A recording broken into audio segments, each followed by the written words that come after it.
The next question is directed to Mr. Moccia. What does, quote, fully fund, unquote, the Department of Education mean to you? That's a term that's used quite a bit. You know, when you say fully fund, the Board of Education year after year comes in with a request that is sometimes as high as 9 or 10%. And then being responsible, having to balance, boards of estimate have to deal with that. And there have been some cuts to that request, not cuts to the budget. My definition is, fully funded is, if they receive an increase over their previous year, based on what the taxpayers and the Board of Estimate and the Common Council and their cap said, that's funding the Board of Ed. We give 60% of our budget counting capital costs to the Board of Ed.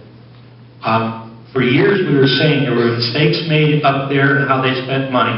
And for years we were said, it's not true, you're anti-education, you're just saying that because you don't want to give us money.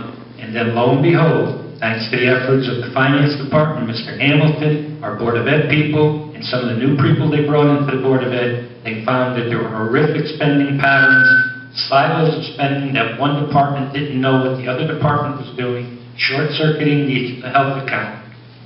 I didn't cause the $4 million shortage in their health. They didn't fund it, and somehow it was being turned around that the city caused that problem.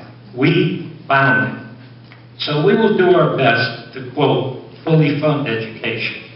But we have spent, over the last 12 years, close to $220 million in school renovations. We're currently in the process of renovating Rowayton School, Merrimack School.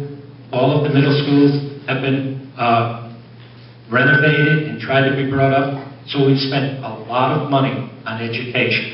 No matter how much we spend, there are some that are going to say it's never enough. Mr. Rilling?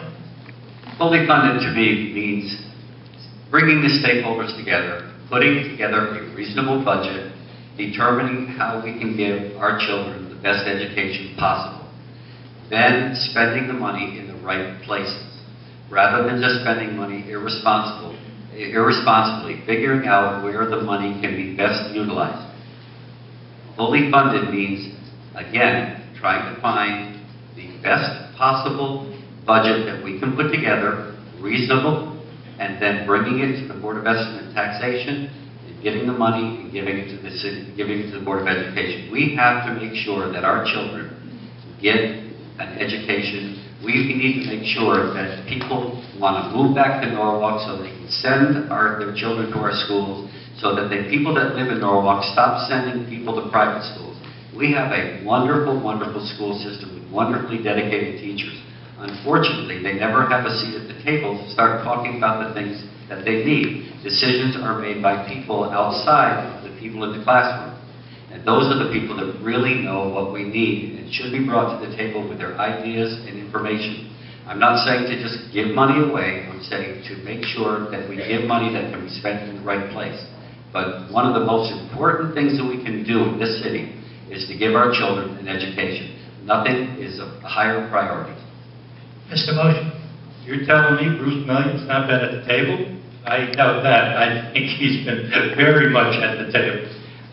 Look, education is, it's a cliche to say it's our future. Of course, we all know that. Our young kids are our most precious commodity, whether it's kids, grandkids. But I refer to Connecticut Magazine, #2 city in the state, but #1 among the cities in education. Higher graduation rate than even Stanford and Danbury. So we must be doing something right. Everybody had to pitch in during the hard times for the budget. People had to make sacrifices. And some of the people in Board of Ed or in the education community said, you know what? The people have to pay more. They have to pay more taxes. If they don't like it, that's too bad. Well, that's easy for them to say because they don't live in Norwalk.